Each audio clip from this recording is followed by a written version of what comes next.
Kelas 10 Kurikulum Merdeka, kita masuk pada halaman 133 lagi, yaitu bagian C, dengarkan dan bikin catatan. Nah, di sini perintahnya adalah dengarkan rekaman audio tentang sebuah cerita, tentunya cerita tentang si Malin Kundang ini ya. Nah, tulislah beberapa poin penting ya seperti digambar di bawah ini. Jadi yang akan kalian catat itu ya adalah yang menentukan yang mana complication atau konflik yang ada di dalam cerita tersebut, kemudian yang mana orientationnya, dan kemudian mana resolution atau kesimpulan atau penyelesaian masalahnya, dan apa-apa saja elemen-elemen penting yang ada dalam cerita tersebut, elemen intrinsik ya.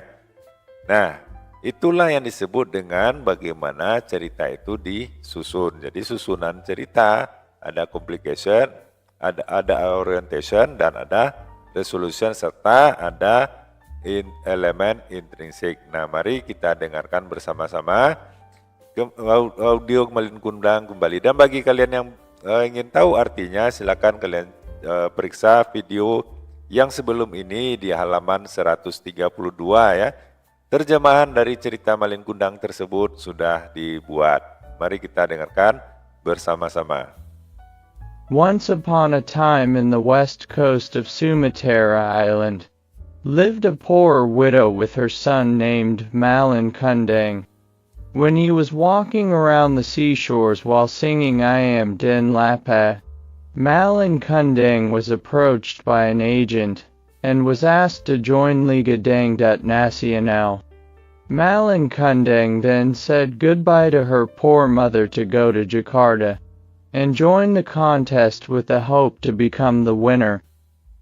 Malin Kundang won the competition and soon got busy with album making and concerts. He even won the Dangdut Singer Rookie Award that made him the most famous Dangdut singer in Indonesia. One day, Malin Kundang held a concert in Padang. His mother, who heard about it, asked for the backstage pass to meet Malin.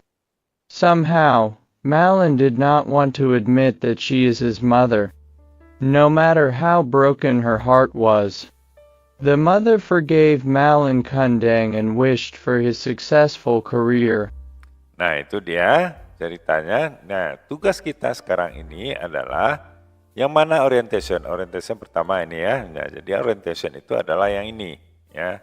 Ini satu paragraf ini orientation ini.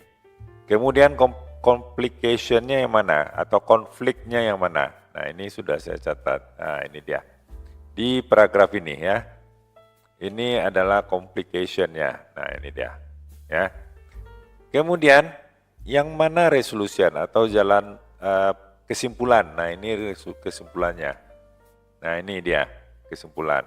Kemudian apa-apa saja elemen-elemen intrinsik atau elemen-elemen yang ada di dalam cerita tersebut. Yang pertama elemennya adalah karakter. Siapa saja karakter yang ada, yaitu Malin Kundang, ibu Malin Kundang, dan agen dari pencari bakat. Itu 3 buah karakter. Kemudian settingnya di mana? Settingnya di West Coast of Sumatra Island dan Jakarta. Jadi 2 tempat. Kemudian eventnya apa? Liga Dangdut. Dan waktunya kapan? Once upon a time. Ya, karena dia tidak menjelaskan kapan waktunya. Jadi waktunya adalah pada dahulu kala. Kemudian plotnya bagaimana? Alur ceritanya adalah awal, tengah, dan akhir. Tidak loncat-loncat nih ya. Nah, barangkali itu dulu ya. Masih ada satu lagi. Mari diskusikan. Nah, ini yang D sebagai akhir. Dengan teman sekelas kamu, diskusikan versi alternatif dari cerita yang berbeda dari versi aslinya atau versi tradisional. Versi tradisional ini adalah versi asli yang biasanya kamu dengar atau kamu baca selama ini. Dan kemudian diskusikan bagaimana kira-kira alternatif lain dari cerita tersebut seperti Malin Kundang seperti kita ketahui, si Malin Kundang itu dia tidak dimaafkan oleh ibunya. Tetapi pada versi ini yang kamu baca sebentar ini, kamu dengarkan sebentar ini, ibunya memaafkan dan mendoakan supaya karir anaknya itu berhasil. Nah, coba kalian diskusikan bagaimana untuk cerita-cerita yang lain, mungkin cerita Cinderella, contoh, mungkin Cinderella itu kalau di dalam cerita sebenarnya adalah menggunakan si pangeran menjemput menggunakan kereta kencana. Nah, sekarang mungkin si Cinderella itu tidak menggunakan kereta Cinderella, mungkin menggunakan mobil sport atau sebagaimana.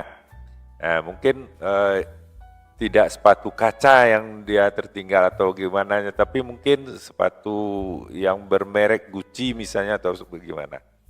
Ya, sepatu mahal zaman sekarang.